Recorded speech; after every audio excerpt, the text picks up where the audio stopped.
Assalamualaikum warahmatullahi wabarakatuh. Halo semuanya, untuk pertemuan ekonomi pada hari ini kita akan membahas tentang pengangguran. Maka dari itu, simak videonya baik-baik untuk memperluas ilmu pengetahuan kalian. Sebelumnya, kalian harus tahu dulu apa sih yang sebenarnya disebut dengan penganggur itu. Jadi yang disebut penganggur adalah mereka yang sedang mencari pekerjaan, atau mereka yang sedang mempersiapkan usaha, atau mereka yang tidak mencari pekerjaan karena mereka merasa tidak mungkin mendapatkan pekerjaan. Nah, itulah yang disebut dengan penganggur. Jadi untuk kalian yang misalnya sekolah atau misalnya kuliah menjadi seorang mahasiswa, meskipun tidak bekerja, itu tidak disebut menganggur. Karena yang disebut dengan pengangguran itu adalah orang yang mencari pekerjaan, atau mereka yang sudah mempersiapkan usaha, atau juga yang tidak mencari pekerjaan. Nah, itu yang disebut dengan penganggur. Di sini pengangguran itu ada jenis-jenisnya. Yang pertama akan kita bahas yaitu jenis-jenis pengangguran berdasarkan cirinya. Pengangguran terbuka. Jadi yang dimaksud pengangguran terbuka di sini adalah kesempatan kerja lebih sedikit dibandingkan tenaga kerja, sehingga tidak bekerja sama sekali. Nah, jadi di sini contohnya itu ada lulusan jurusan teknik mesin. Nah, di situ tidak ada kesempatan kerja atau tidak ada lowongan pekerjaan yang membuka atau yang membutuhkan lulusan teknik mesin. Nah, sehingga orang tersebut harus menganggur karena tidak adanya lowongan pekerjaan yang sesuai dengan kualifikasi yang dia miliki. Nah, itu yang disebut dengan pengangguran terbuka. Kemudian yang kedua ada yang disebut pengangguran terselubung. Maksudnya yaitu orang-orang yang memiliki pekerjaan namun tingkat produktivitasnya rendah. Hal ini disebabkan karena antara kualifikasi yang dia miliki dengan pekerjaan yang dilakukannya itu tidak sesuai.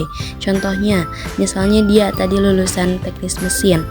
Nah, terdapat lowongan pekerjaan untuk posisi marketing, tetapi dia mencoba untuk bekerja di posisi marketing karena ilmu yang dia miliki itu tidak sesuai dengan pekerjaan yang dia jalani, sehingga produktivitasnya rendah.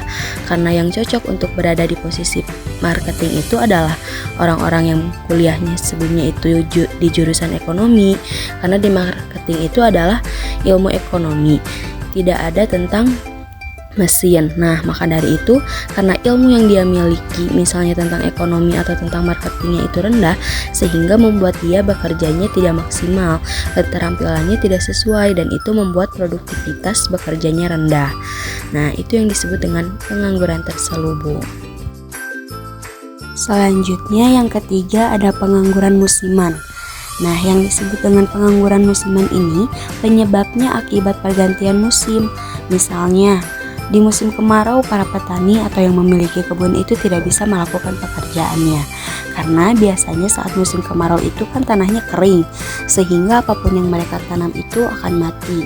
Maka dari itu saat musim kemarau tidak ada yang bertani atau berkebun hingga nanti saat musim hujan tiba baru memulai kembali pekerjaannya. Nah, selama pergantian musim itu menyebabkan para petani menjadi pengangguran untuk sementara waktu. Keempat, ada yang disebut dengan setengah menganggur.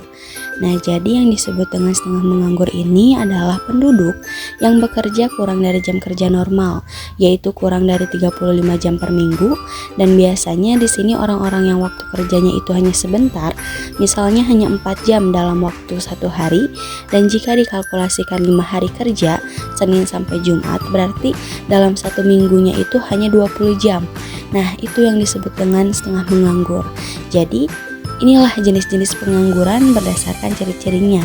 Ternyata banyak perbedaan-perbedaan dari pengangguran. Berikutnya di sini ada lagi jenis-jenis pengangguran berdasarkan penyebabnya. Nah, yang sebelumnya tadi kita bahas itu berdasarkan ciri-cirinya. Kalau sekarang penyebabnya, kenapa dia bisa menganggur? Yang pertama yaitu pengangguran struktural. Jadi, pengangguran struktural ini terjadi karena perubahan struktur ekonomi. Misalnya sebelumnya struktur ekonomi negara tersebut adalah struktur perkebunan atau pertanian, nah berpindah menjadi ke sektor industri, di mana sektor industri itu pasti menggunakan teknologi atau alat-alat yang canggih. Hal tersebut, orang-orang yang terbiasa berkebun atau bertani itu akan menggunakan alat-alat yang tradisional, sehingga jika ia harus bekerja dengan menggunakan mesin-mesin atau teknologi yang canggih, mereka akan kesulitan, sehingga mereka butuh waktu untuk biasa menyesuaikan. Maka dari itu, dia untuk sementara akan menganggur sampai dia mampu untuk bisa bekerja di industri. Nah, itu yang disebut dengan pengangguran struktural. Jadi, dia tidak bisa memiliki pekerjaan karena adanya perubahan struktur ekonomi. Yang kedua, ada yang disebut dengan pengangguran friksional. Pengangguran friksional ini karena tidak adanya titik temu antara mencari kerja dan kesempatan kerja. Nah, ini sering terjadi misalnya di daerah-daerah terpencil. Ada seorang yang misalnya tinggalnya di pedesaan, dia memiliki kemampuan, namun untuk lowongan pekerjaan yaitu tidak sampai ke daerah mereka. Jadi, mereka tidak mengetahui kalau ada lowongan pekerjaan di suatu tempat itu. Nah, itu yang disebut dengan friksional, jadi tidak ada titik temunya. Dan yang ketiga ada pengangguran siklikal. Nah, pengangguran siklikal ini karena menurunnya kegiatan ekonomi. Misalnya, hal ini terlihat sekali di saat pandemi COVID-19, banyak perusahaan yang memang omsetnya menurun, sehingga ia terpaksa harus memutuskan hubungan kerja dengan karyawannya. Terakhir di sini ada yang disebut dengan pengangguran teknologi. Jadi, pengangguran akibat teknologi ini karena adanya pergantian tenaga manusia dengan tenaga mesin. Misalnya untuk memproduksi suatu produk itu, jika dengan tenaga manusia membutuhkan 100 orang, sedangkan dengan tenaga mesin itu hanya membutuhkan 20 orang sebagai pengoperasi teknologi tersebut. Jadi, sisanya itu kan mau tidak mau harus di PHK. Nah, itu yang disebut dengan pengangguran teknologi. Selanjutnya di sini kita akan mempelajari dampak dari pengangguran itu ada apa aja sih. Jadi pengangguran ini menjadi masalah klasik dalam ketenaga kerjaan. Pengangguran ini tuh bukan hanya berdampak pada ekonomi saja, tapi bisa juga ke hal-hal yang lainnya.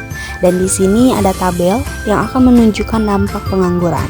Pertama yaitu dari sisi ekonomi, dengan adanya atau banyaknya pengangguran dengan tingginya pengangguran itu dapat menyebabkan turunnya pendapatan nasional dan pendapatan per kapita, dan berkurangnya penerimaan negara akibat rendahnya pajak penghasilan ketika masyarakatnya itu banyak yang tidak bekerja.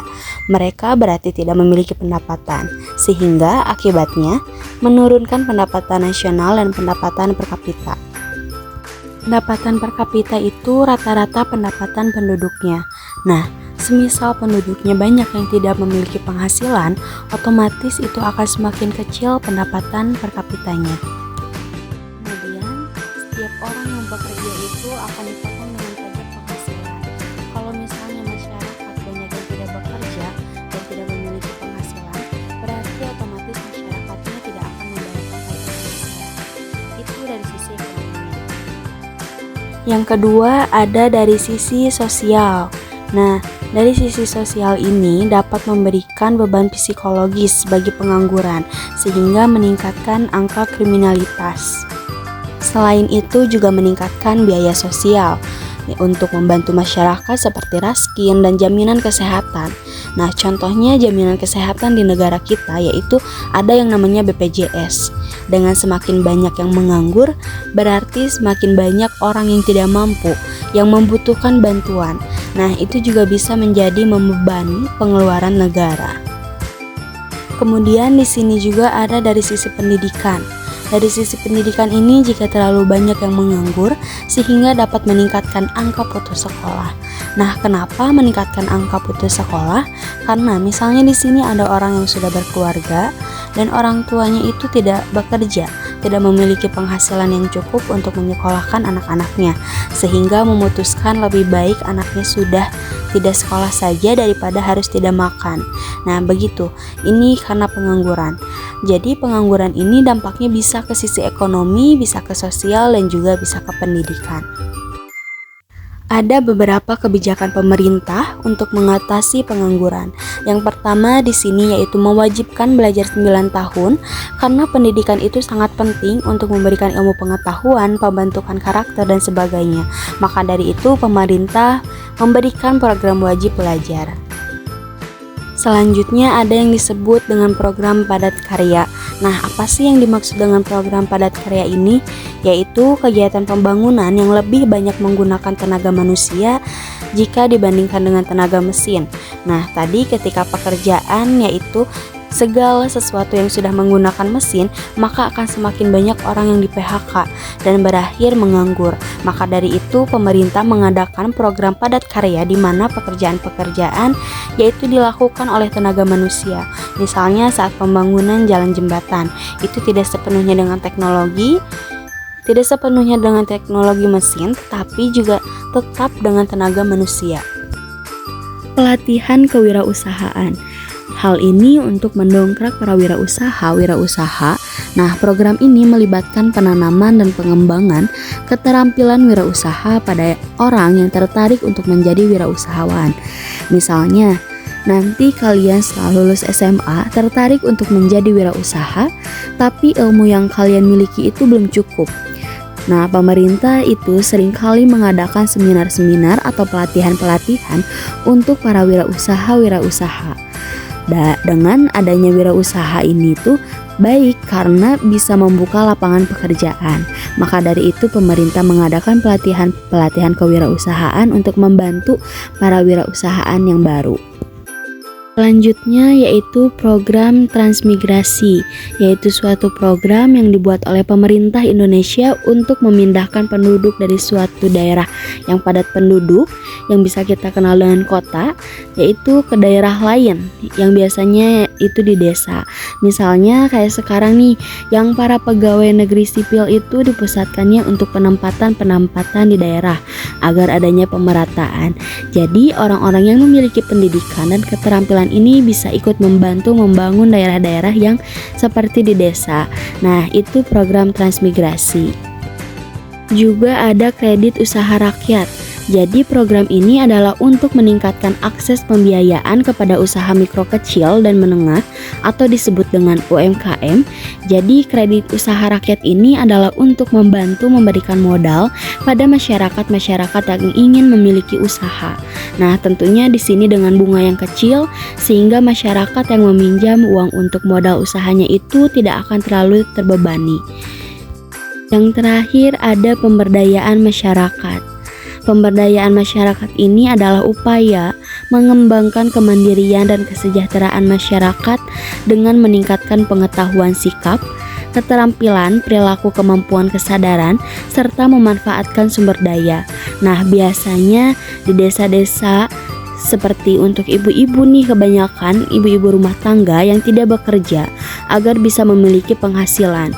Nah, di sini pemerintah memberikan pelatihan-pelatihan, misalnya pelatihan membatik atau misalnya pelatihan membuat kerajinan tangan dengan menggunakan sumber daya yang ada di lingkungannya, sehingga bisa menghasilkan suatu produk yang bisa dijual dan mereka akan bisa memperoleh pendapatan dan setiap harinya juga ada sesuatu yang dilakukan. Nah, jadi itulah beberapa kebijakan pemerintah untuk mengatasi pengangguran. Oke, untuk pertemuan ekonomi hari ini cukup sampai sini dulu. Jika videonya ini bermanfaat, silahkan kalian pelajari terus materinya dan jangan pernah merasa cukup untuk belajar. Semangat terus untuk belajar semuanya. Sampai bertemu lagi di pertemuan berikutnya. Wassalamualaikum warahmatullahi wabarakatuh.